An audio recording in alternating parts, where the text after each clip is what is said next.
Hi guys, ఈ రోజు మనం ఒక మిస్టరీ థ్రిల్లర్ సినిమా చూద్దాం. ఇది చాలా ఇంట్రెస్టింగ్ గా ఉంటుంది. ఇది ఒక చైనీస్ సినిమా. ఈ సినిమా వన్ లైనర్ ఏంటంటే కంటిన్యూగా కొంతమంది నవ్వుకుంటూనే చనిపోతున్నారు. వీళ్ళ చావుకు కారణం ఏంటనేది ఎవరు కనిపెట్టలేకపోయారు. రీజన్ ఏంటి అని కనిపెట్టేదే ఈ సినిమా స్టోరీ. ఇక ఆలస్యం చేయకుండా సినిమాలోకి వెళ్దామా? అంతకంటే ముందు వెల్కమ్ టు కళ్ళ ముందు కదిలే చిత్రాలు. సినిమా స్టార్టింగ్ లో ఒక యుద్ధ విమానం గాల్లో ఎగురుతోంది. ఇది సినిమా షూటింగ్. ఈ సినిమా హీరో ఫ్లైట్ నుంచి కిందకు దూకాలి. ఇప్పుడు ఆ సీన్ నే వీళ్ళు షూట్ చేస్తున్నారు. కానీ హీరోకు హైట్ అంటే భయం, దూకడానికి చాలా భయపడుతున్నాడు. అప్పుడు డైరెక్టర్ ఏమంటున్నాడంటే, మీరు ఎంత పెద్ద హీరో, నవ్వుకుంటూనే దూకితే బాగుంటుంది అని అంటుంటాడు. హీరో అప్పుడు టక్కున నవ్వుతున్నాడు. సడన్ గా ఫ్లైట్ నుంచి కిందకు దూకాడు. కానీ పారాషూట్ వేసుకోకుండా పైనుంచి కిందకు దూకాడు. పారాషూటే లేకుండా ఇతడు కిందకు దూకాడంటే ఇతడు కావాలని దూకలేదు, ఇతనికి ఏమో అయింది అని అనుకుంటున్నారు.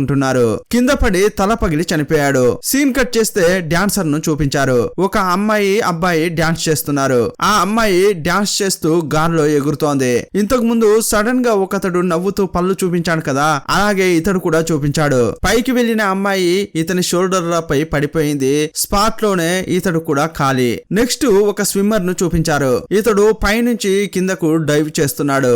ఇంతకు ముందు ఇద్దరు నవ్వుతూ చనిపోయారు కదా, ఇతడు కూడా నవ్వుతూ చనిపోతున్నాడు. ఇప్పుడు మనం చూసిన 3 చావులు కూడా యాక్సిడెంట్ లాగే అనిపిస్తున్నాయి. కానీ ఎవరికైనా యాక్సిడెంట్ జరిగితే వాళ్ళ ముఖంలో భయం కనిపిస్తుంది, కానీ నవ్వు కనిపించదు కదా. అందువల్లే ఈ 3 చావుల్లో పోలీసులకు చాలా సందేహం కలుగుతోంది. ఇంకో విషయం ఏంటంటే, ఈ ముగ్గురు ఒకే సమయంలో చనిపోలేదు, ఒకరి తర్వాత ఒకడు అని ఒక్కో టైం పీరియడ్ లో చనిపోయారు. ఈ ముగ్గురికి శ్మశానంలో లైన్ గా సమాధులు కట్టారు. అక్కడికి వచ్చిన ఒక అమ్మాయి బాగా ఏడుస్తోంది. ఈ అమ్మాయి ఎవరనేది ఇప్పుడు మనకు చూపించలేదు. సీన్ కట్ చేసి పార్టీ జరిగే ఒక చోటును చూపించారు. ఇందులోనే పోలీసులు కూడా ఉన్నారు. ఇద్దరు అక్యూజ్డ్ లను పట్టుకోవడానికి వచ్చారు. లోపల చాలా మంది పోలీసులు మఫ్టీలో తిరుగుతున్నారు. వీళ్ళందరికీ ఒక లేడీ బాస్ ఇన్స్ట్రక్షన్స్ ఇస్తోంది. ఈ బాస్ కింద ఇద్దరు పోలీసులు ఉన్నారు. అందులో ఒకతని పేరు లీ. ఇంకో పోలీసే ఈ సినిమా హీరో. హీరో లీ ఇద్దరు పార్ట్నర్స్. కానీ హీరోకు లీను చూస్తే అస్సలు నచ్చనే నచ్చదు. ఎందుకంటే ఇతడు చిన్న అబ్బాయి, లీ వయసులో కొంచెం పెద్దవాడు. నాలాంటి ఒక యువకునికి ముసలాడైనటువంటి లీని పార్ట్నర్ గా ఇచ్చారే అని అతడెప్పుడు కొంచెం కోపంతో ఉంటాడు. ఇదే టైంలో వీళ్ళు ఎవరినైతే వెతుక్కుంటూ వచ్చారో ఆ ఇద్దరు అక్యూజ్డ్లు వస్తున్నారు. వీరు సరుకు మార్చుకునేటప్పుడు రెడీ హ్యాండెడ్ గా పట్టుకోవాలని అనుకుంటున్నారు. అప్పటి వరకు ఎవరు తొందరపడొద్దు, కంట్రోల్లో ఉండండి అని బాస్ ఇన్స్ట్రక్షన్స్ ఇస్తోంది. కానీ హీరోకు మాత్రం చేతులు గులగులా పెడుతున్నాయి. ఇదే టైంలో పార్టీ జరుగుతున్న చోటుకి ఇంకో నిందితుడు వస్తున్నాడు. ఇతడు ఒక మోస్ట్ వాంటెడ్ క్రిమినల్. సుమారు 7 ఏళ్లుగా పోలీసులు ఇతన్ని వెతుకుతున్నారు. ఇప్పటి వరకు ఎవరి కళ్ళకు చిక్కని అతడు అనుకోకుండా హీరో కళ్ళకు దొరికాడు. నేను అతన్ని అరెస్ట్ చేసే తీరుతా అని హీరో రంకెలు వేస్తున్నాడు. అప్పుడు బాసు లీ వద్దురా, కొంచెం ఆగరా అని కంట్రోల్ చేస్తున్నారు. కానీ హీరో వినేటట్లు లేడు. నేరుగా నిందితుడిని అరెస్ట్ చేయడానికి వెళ్ళాడు. ఈ మెంటల్ అదైనా కరెక్ట్ గా చేస్తే బాగుండు, కానీ ఏం చేశాడంటే పక్కనున్న అతనికి సంఖ్యలు వేశాడు. ఇదంతా గమనించిన నిందితుడు ఊరికే ఉంటాడా, అక్కడ నుంచి ఎస్కేప్ అవుతున్నాడు. పోలీసులు ఏ ఇద్దరు అక్యూజ్డ్లను అయితే వెతుక్కుంటూ వచ్చారో వాళ్ళు కూడా పోలీసులను చూసి పారిపోతున్నారు. ఇప్పుడు హీరో ఆ నిందితుడిని చేజ్ చేస్తున్నాడు. ఇతడు పరిగెత్తుతూ పట్టుకోడట, గాల్లో ఎగురుతూ పట్టుకోవాలని చూస్తున్నాడు. నువ్వు తలకిందులుగా వేలాడి ఎంత ప్రయత్నించినా నేను దొరకనని ఆ నిందితుడు పరుగని వెళుతున్నాడు. ఇదే టైంలో లీ అక్కడికొచ్చాడు. నిందితుడిని లీ వెంబడిస్తున్నాడు. వీడు కోతికి పుట్టిన కోతి పిల్లలా ఉన్నాడు. గాల్లో ఎగురుతూ తప్పించుకుంటున్నాడు. నువ్వు కోతికి పుట్టిన పిల్లవైతే నేను కోతితోనే పిల్లను పుట్టించిన వాడిని రా అన్నట్లు లీ చాలా వేగంగా ప్రయత్నిస్తున్నాడు. నిందితుడు ఒక్కో ఫ్లోర్ దిగుతుంటే లీ ఒక ఫ్లోర్ నుంచి 5వ ఫ్లోర్ కు దూకుతున్నాడు. నిందితుడిని పట్టుకుని బాగా కొడుతున్నాడు. వదిలితే అతడే నిందితుడిని పట్టుకునేవాడు. కానీ పానకంలో పుడకలా వచ్చిన హీరో ఫైటింగ్ జరుగుతున్న సీన్ కు వచ్చి అంతా చెడగొట్టాడు. ఇదే అదనుగా నిందితుడు తప్పించుకున్నాడు. ఈ ఆపరేషన్ ఫెయిల్ కావడానికి హీరో శాయశక్తులా కృషి చేశాడు. ఇదంతా చూసి పోలీస్ చీఫ్ ఊరికే ఉంటుందా? ఈ మిషన్ కు బాధ్యుడు ఎవరు? హీరో లీ చీఫ్. ఈ ముగ్గురిని పిలిచి బాగా తిడుతుంది. ఏమీ మాట్లాడలేక వీళ్ళు ముగ్గురు తలలు కిందకు వాల్చి వింటున్నారు. ఇదే మీకు ఫస్ట్ అండ్ లాస్ట్ వార్నింగ్. ఇంకోసారి గాని ఇలా చేశారంటే పనిలోంచి తీసేస్తా అని ఆ చీఫ్ బెదిరించింది. సీన్ కట్ చేస్తే కన్స్ట్రక్షన్ జరుగుతున్న బిల్డింగ్ పై నిలబడిన ఒక అతడు ఫోన్ లో మాట్లాడుతున్నాడు. అతడు ఒక అమ్మాయితో మాట్లాడుతున్నాడు. నేను నీకు అనుకోకుండా ద్రోహం చేశాను, నన్ను క్షమించమ్మా అంటున్నాడు. ఇకపై ఎలాంటి తప్పు చేయను, నన్ను స్వీకరించు అంటున్నాడు. ఇంతకు ముందు 3 చావులు చూసామే, అలాగే ఇతనికి సడన్ గా ఏమైందో ఏమో కానీ నవ్వుకుంటూనే కింద పడిపోతున్నాడు. అతడు సిమెంట్ లోపల పడిపోయాడు, అలాగే చనిపోయాడు. మరుసటి రోజు ఈ చోటుకి హీరో బాస్ వచ్చారు. కాంక్రీట్ లో పడడం వల్ల అతడు కూడా ఆ పిల్లర్ లో అలాగే ఉండి చనిపోయాడు. ఈ పిల్లర్ లోనే అతడు యూజ్ చేసిన మొబైల్ కూడా ఉంది. ఈ ఫోన్ లో మనకి ఏదైనా ఎవిడెన్స్ దొరుకుతుంది, అందువల్ల ఆ పిల్లర్ ను జాగ్రత్తగా పగలగొట్టాలని అంతా చెప్తున్నారు. బాస్ మాట్లాడుతున్న క్రమంలోనే దాన్ని పగలగొడుతూ ఒక చేయి లోపలికి వెళ్తోంది. పోయిన ఫోర్స్ లో ఆ ఫోన్ కూడా పగిలింది. ఎవర్రా ఇదంతా చేశారు అని చూస్తుంటే వాళ్ళతో పాటే ఒక పిచ్చోని పెట్టుకున్నారు కదా, హీరోనే ఈ పనంతా చేశాడు. రే, నువ్వు నిజంగానే పిచ్చోడువా లేక పిచ్చోడ్లా నటిస్తున్నావా? ఉన్న ఒక్క ఆధారాన్ని కూడా నాశనం చేసావా అని అతన్ని తిడుతున్నారు. ఇప్పుడు ఆ డెడ్ బాడీని తీసుకెళ్లి అటాప్సీ రిపోర్ట్ కిచ్చారు. అక్కడికి బాస్ వెళ్ళింది. ఇంతకు ముందు 3 నవ్వుకుంటూ చనిపోయారు కదా, అచ్చం అలాగే ఇతడు కూడా చనిపోయాడు. అతడు అనుకోకుండా కింద పడ్డా లేక ఆత్మహత్య చేసుకోవాలనుకున్నా కూడా అలా చనిపోతే అతని ముఖంలో భయం కనిపించేది. కానీ ఇలా నవ్వుతూ చనిపోవడానికి ఛాన్సే లేదని వైద్యుడు చెప్తున్నాడు. హీరో బాస్ కు ఒక ఫైల్ తీసిచ్చాడు. ఇంతకు ముందు 3 చనిపోయారు కదా, వాళ్ళకైనా ఇతనికైనా కామన్ గా ఒక విషయం ఉంటుంది. ఈ 4 ఒకే అమ్మాయిని లవ్ చేశారు. ఆ అమ్మాయిని లవ్ చేసిన తర్వాతే ఈ 4 చనిపోయారు. ఆ అమ్మాయి పెద్ద యాక్టర్. ఈమె ఈ సినిమా హీరోయిన్. ఈమెపై డౌట్ రావడం వల్ల ఈమెను పోలీస్ స్టేషన్ కు తీసుకొచ్చి విచారిస్తున్నారు. ఆమెకు కొన్ని ఫోటోలు చూపించి ఈ 4 కూడా నిన్ను ప్రేమించారు, ఆ తర్వాతే వీళ్ళు చనిపోయారు, నువ్వే కదా చంపావు అని బాస్ అడుగుతుంటే నేను అలా చేయలేదు అని హీరోయిన్ చెప్తోంది. హీరోయిన్ కు వ్యతిరేకంగా వీళ్ళ దగ్గర ఎలాంటి ఎవిడెన్స్ లేవు, అందువల్లే ఈమెను స్టేషన్ లో ఉంచలేరు. సంతకం తీసుకుని ఈమెను స్టేషన్ నుంచి బయటకు పంపించేటప్పుడు అప్పుడే స్టేషన్ లోపలికి ఒక అందమైన అమ్మాయి నడుచుకుంటూ వస్తోంది. ఈమె వస్తుంటే అందరూ స్టన్ అయిపోయి ఈమెనే చూస్తున్నారు. మగవాళ్లే కాదు, ఆడవాళ్లు కూడా ఆమె అందంలో తరించిపోతున్నారు. యాక్చువల్ గా ఇలా వచ్చే అమ్మాయి ఆల్రెడీ హీరోయిన్ ఉంది కదా, ఆమెకు అక్క. స్టేషన్ లోకి వచ్చిన ఆమె పోలీసులతో మాట్లాడి తన చెల్లిని తీసుకెళ్తోంది. స్టేషన్ బయట వీళ్ళ కోసం ఒకతడు వేచి చూస్తున్నాడు. ఇతని పేరును మనం స్పైక్ అని పిలుచుకుందాం. హీరోయిన్ చూసిన తర్వాత ఇతడు ఏమైంది అని అడుగుతున్నాడు. ఇతడు హీరోయిన్ యొక్క లవర్, కానీ అందులో సగం నిజం సగం అబద్ధం ఏంటనేది మనకు ముందు ముందు తెలుస్తుంది. ఈ 3 మాట్లాడుకుంటున్న క్రమంలో అక్కడికి ఒక స్మార్ట్ అబ్బాయి వచ్చాడు. ఇతడు హీరోయిన్ యొక్క బెస్ట్ ఫ్రెండ్. అక్కడికి వచ్చిన ఈ స్మార్ట్ అబ్బాయి హీరోయిన్ వాళ్ళ అక్కను చూస్తూ, ఏంటే నువ్వు ఒక అక్కవేనా, నీకు సిగ్గుగా లేదా, మీ చెల్లిని లవ్ చేసే అందరినీ కూడా నీ వైపు తిప్పుకుంటున్నావు, ఇలా చేయడం తప్పుగా అనిపించట్లేదా అంటుంటాడు. దీన్ని బట్టి చూస్తే ఇంతకు ముందు చనిపోయిన 4 అయినా ఇప్పుడు ఇక్కడ నిలబడిన స్పైక్ అయినా మొదట్లో వీరంతా కూడా హీరోయిన్ యొక్క లవర్స్. వాళ్ళందరినీ ఈ అక్క తన వైపు తిప్పుకుంది, అందువల్ల ఈమెను విలన్ అని పిలుచుకుందాం. ఇక అప్పుడు ఆ స్పైక్ ను అక్క పిలవగానే ఆమె వెనక ఇతడు వెళ్ళిపోతున్నాడు. తన అక్కే తన జీవితంతో కథాకళి ఆడుకుంటోందని ఈ చెల్లికి చాలా బాధగా అనిపిస్తోంది. సీన్ కట్ చేస్తే హీరో ఆ బాసు ఇంతకు ముందు సిమెంట్ లో పడిపోయి ఒకడు చనిపోయాడు కదా, ఏమైనా ఆధారాలు దొరుకుతాయేమోనని అతని ఇంటికి వెళ్తున్నారు. వీళ్ళ దగ్గర వారెంట్ లేదు, అందువల్ల లీగల్ గా వెళ్ళలేరు, ఇలా దొంగతనంగా వెళ్తుంటారు. వీళ్ళు ఆ ఇంట్లోకి వెళ్ళడానికి ముందే ఆల్రెడీ అక్కడ 2 ఉన్నారు. అందులో ఒక ఆయన లీ.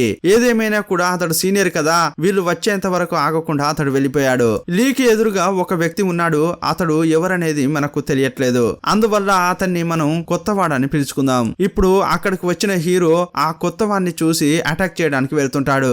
అప్పుడు నువ్వు అసలు దగ్గరికే రావద్దని ఆ కొత్తవాడు ఒక్క కిక్ ఇచ్చాడు. హీరో ఎగురుతున్నాడు. ఆ తర్వాత లీకి ఆ న్యూ ఫేస్ కు హోరాహోరీగా ఫైట్ జరుగుతోంది. ఇద్దరికి కుంఫు తెలుసు, అందువల్ల భయంకరంగా ఫైటింగ్ జరుగుతోంది. షో మధ్యలో యాడ్ వచ్చినట్లు అప్పుడప్పుడు మధ్యలోకి హీరో వస్తున్నాడు. మనం ఎలాగైతే యాడ్ స్కిప్ చేస్తామో అలాగా ఆ న్యూ ఫేస్ హీరోను ఒక్క తన్ను తంతున్నాడు. హీరో ఈ ఫైటింగ్ మొత్తం గాల్లోనే ఎగురుతుంటాడు.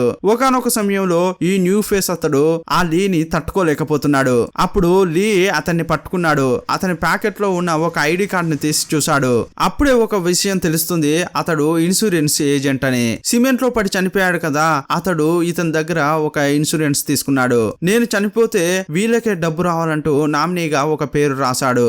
నామినీని వెతుక్కుంటే ఇతడు ఇక్కడికి వచ్చాడు. ఆ నామినీ ఎవరంటే వేరెవరో కాదు, ఆ విలనే. మనం ఆల్రెడీ చెప్పుకున్నాం కదా, హీరోయిన్ యొక్క బాయ్ ఫ్రెండ్స్ ను హీరోయిన్ యొక్క అక్క హుషారు చేసుకుంటుంది. 4వ సారి కూడా ఒకతడు చనిపోయాడు కదా, అతడు కూడా ఇంతకు ముందు హీరోయిన్ బాయ్ ఫ్రెండ్ గా ఉన్నాడు చేసుకున్నాడు.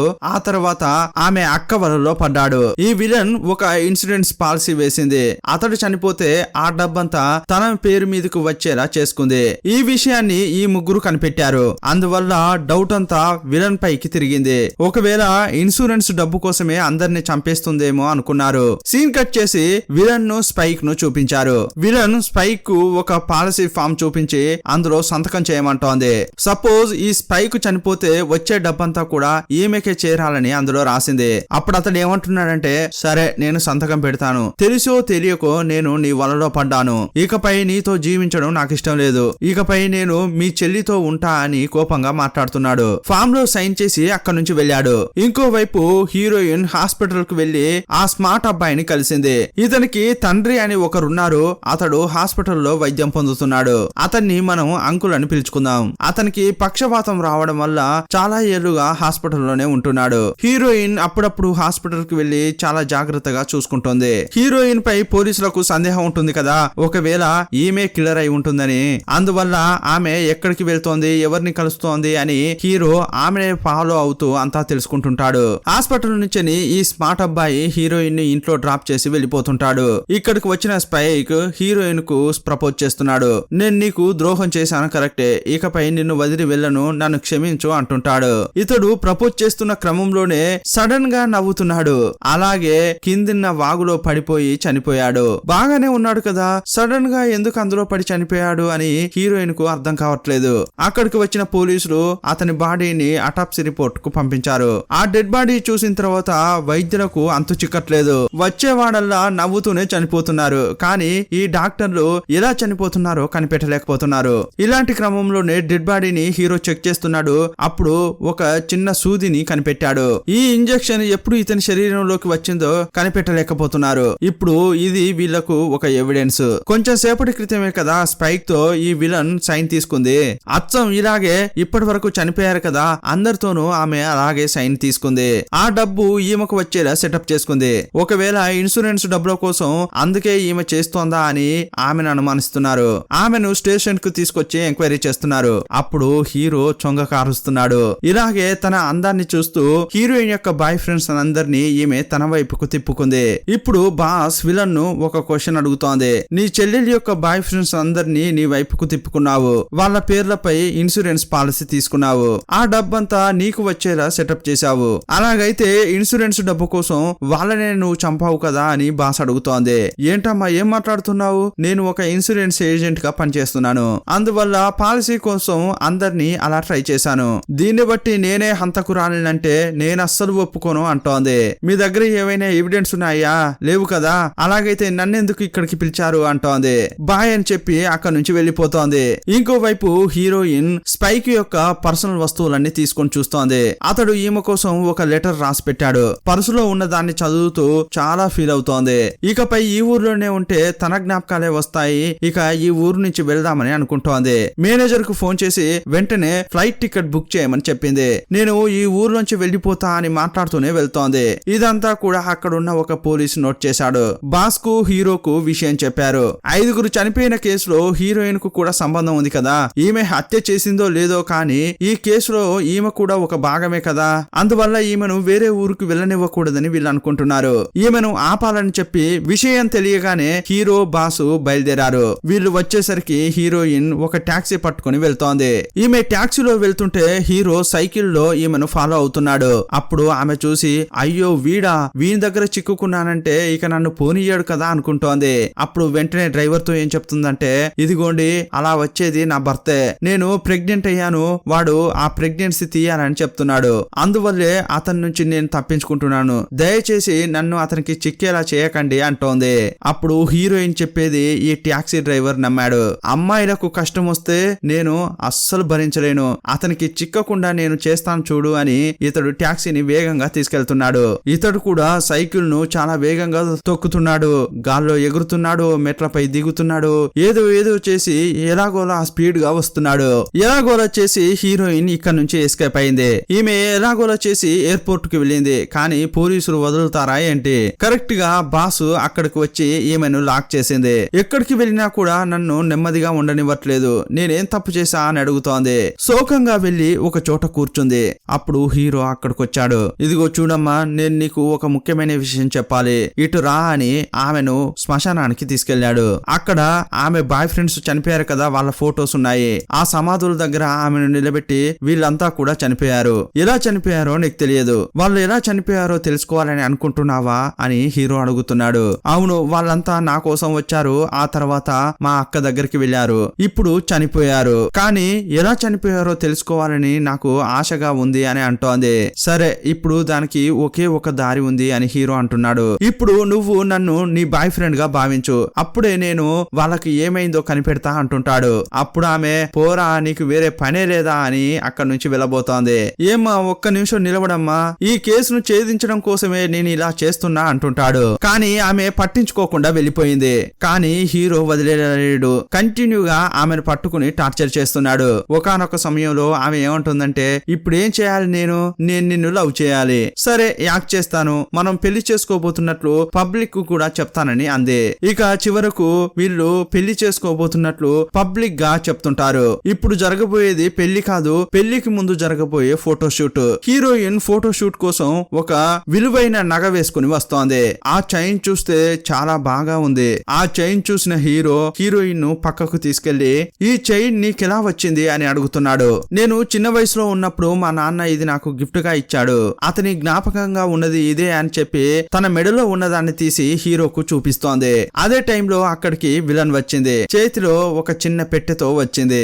ఆహా, ఈమె గాని అందరినీ చంపేస్తే ఇక నెక్స్ట్ చావబోయేది హీరోనే అని మనకు అనిపిస్తుంటుంది. కానీ ఇక్కడ జరుగుతున్నదే వేరు. విలన్ రాగానే సరే మీరిద్దరు మాట్లాడుకోండి అని చైన్ తో హీరో అక్కడి నుంచి వెళ్ళిపోయాడు. అప్పుడు అక్కడికి వచ్చిన విలన్ తన చేతిలో ఉన్న పెట్టెను ఓపెన్ చేసింది. అందులో ఒక బొమ్మ ఉంది. హీరోయిన్ చిన్న వయసులో ఉన్నప్పుడు ఈ బొమ్మ ఆమె కోసం వాళ్ళ అమ్మ ఇచ్చింది. ఆ వయసులోనే హీరోయిన్ వాళ్ళ అక్క దీన్ని దొంగిలించింది.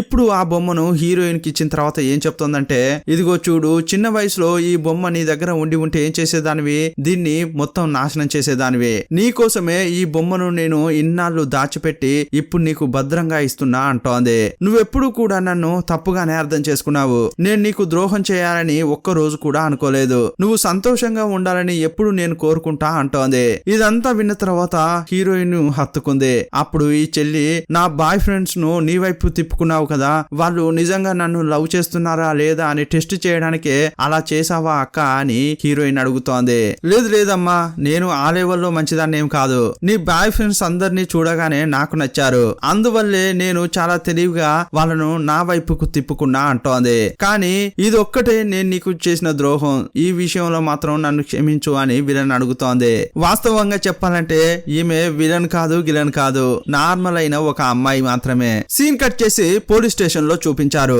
హీరోయిన్ దగ్గర నుంచి హీరో ఒక చైన్ తీసుకొచ్చాడు కదా, దాన్ని లీక్ చూపించి దీన్ని గుర్తుపట్టావా అంటున్నాడు. 15 ఏళ్ల క్రితం మ్యూజియం లో ఇద్దరు దొంగలు ఒక చైన్ ను దొంగిలించారు కదా, ఆ చైనే ఇది అని లీక్ చెప్పాడు. ఈ మాట విన్న తర్వాత లీ నెట్ లో సెర్చ్ చేశాడు. అప్పుడు హీరో చెప్పింది నిజమే అని అతనికి తెలిసింది. 15 ఏళ్ల క్రితం ఇలాంటి ఒక సంఘటన జరిగింది. స్టేషన్ నుంచి బయలుదేరిన హీరో కార్ పార్కింగ్ కు వచ్చేటప్పుడు ఇక్కడ ఒక ట్విస్ట్ ఎదురైంది. ఈ స్మార్ట్ అబ్బాయి ఉంటాడు కదా, అతడు క్లీనర్ లాగా డ్రెస్ వేసుకుని హీరోకు తెలియకుండా చేతిలోంచి కొన్ని ఇంజెక్షన్లు వేస్తున్నాడు. కానీ ఫస్ట్ షాట్ లో హీరో మిస్ అయ్యాడు. ఎవరో తనను చంపాలని చూస్తున్నారని హీరోకు అర్థమైంది. అప్పుడు అతని కంట్లో పడకుండా హీరో దాక్కుంటూ పరిగెత్తున్నాడు. ఇప్పుడు ఈ స్మార్ట్ బాయ్ తన చేతిలో ఉన్న అన్ని ఇంజెక్షన్లను యూజ్ చేశాడు. ఆ తర్వాత వీరిద్దరికి హోరాహోరీగా ఫైట్ జరుగుతోంది. ఇతన్ని చూసిన హీరో, రేయ్ అలాగైతే నువ్వే అందరికి ఇంజెక్షన్ ఇచ్చి చంపేస్తున్నావా అంటుంటాడు.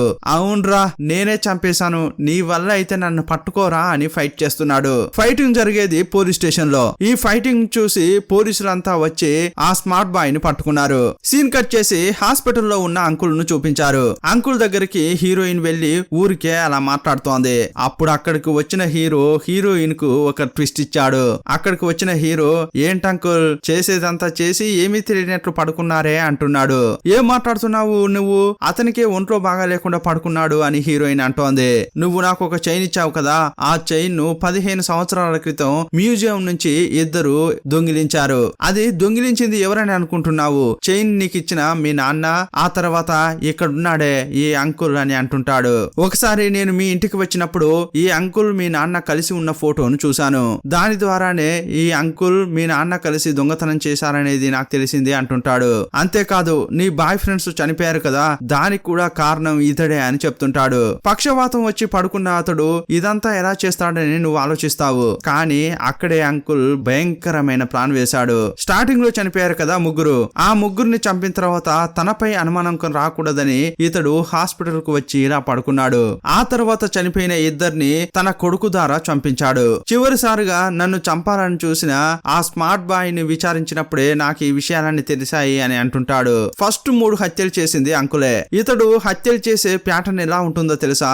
మన యొక్క శరీరంలో కొన్ని చోట్ల ముట్టుకుంటే నవ్వు వస్తుంది కదా, అలాంటి చోట్ల వీళ్ళు చాలా వేగంతో ఇంజెక్షన్ వేస్తారు. అలాంటి ఫోర్స్ లో ఆ చోట ఇంజెక్షన్ పడినప్పుడు వాళ్ళ ఫేస్ లో స్మైల్ వస్తుంది.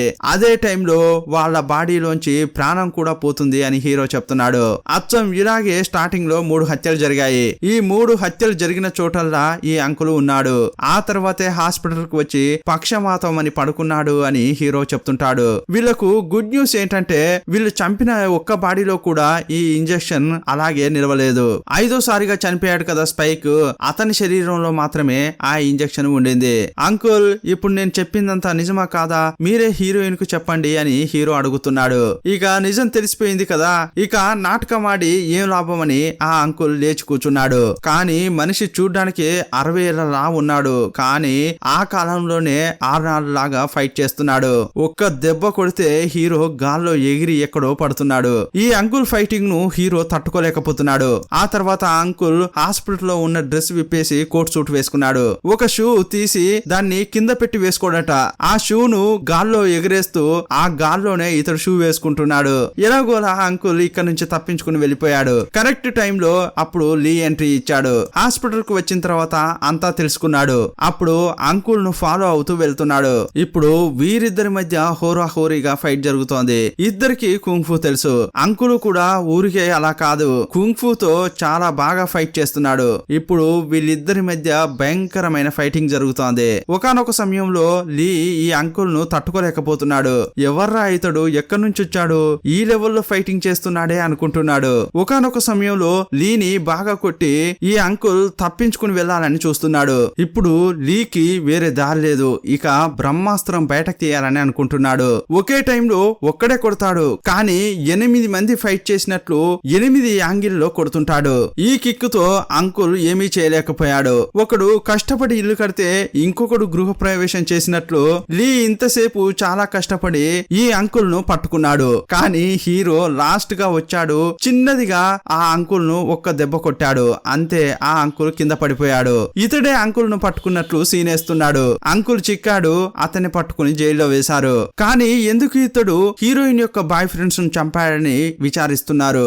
ఆ తర్వాత నిజాలేంటనేది హీరోయిన్ కు చెప్తున్నారు. హీరోయిన్ వాళ్ళ నాన్న ఈ అంకుల్ చాలా ఏళ్లుగా దొంగతనాలు చేశారు. ఇలా ఈ డబ్బును హీరోయిన్ వాళ్ళ నాన్న చాలా సేకరించాడు. చనిపోయే ముందు అతడు ఒక వీలునామా రాశాడు. హీరోయిన్ కు 30 సంవత్సరాల లోపు పెళ్లి అయితేనే ఆ ఆస్తంతా ఈమెకు వెళ్తుంది. 30 ఏళ్ళైనా కూడా ఈమెకు కానీ పెళ్లి కాకుంటే ఆ ఆస్తంతా ఈ అంకుల్ కు వెళ్తుందని అతడు వీలునామా రాశాడు. ఆ ఆస్తి మొత్తం తనకే రావాలని హీరోయిన్ కు పెళ్లి కాకుండా ఆమె బాయ్ ఫ్రెండ్స్ ను ఈ అంకుల్ చంపేశాడు. హీరో చెప్పినట్లు హీరోయిన్ వేసుకున్నది కూడా దొంగతనం చేసిన చైనే. దాన్ని తీసుకెళ్లి మ్యూజియం లో ఇచ్చారు. దానికి బదులుగా హీరోయిన్ వాళ్ళ నాన్న తన చేతితో ఒక డ్రాయింగ్ గీశాడు. దాన్ని తీసి ఈమెకిచ్చారు. వాళ్ళ నాన్న చేతితోనే గీసిన డ్రాయింగ్ దొరికింది కదా, అప్పుడు హీరోయిన్ చాలా సంతోషపడుతోంది. కానీ హీరోయిన్ కు ఇంకో డౌట్ మాత్రం క్లియర్ కాలేదు. నెక్స్ట్ సీన్ లో జైల్లో ఉన్న అంకుల్ ను మీట్ అయింది. నన్ను లవ్ చేసే అబ్బాయిలందరినీ చంపేశారు డబ్బు కోసం, దానికి బదులుగా మీరు నన్నే చంపొచ్చు కదా, ఆస్తంతా మీకే వచ్చేది కదా అంటోంది.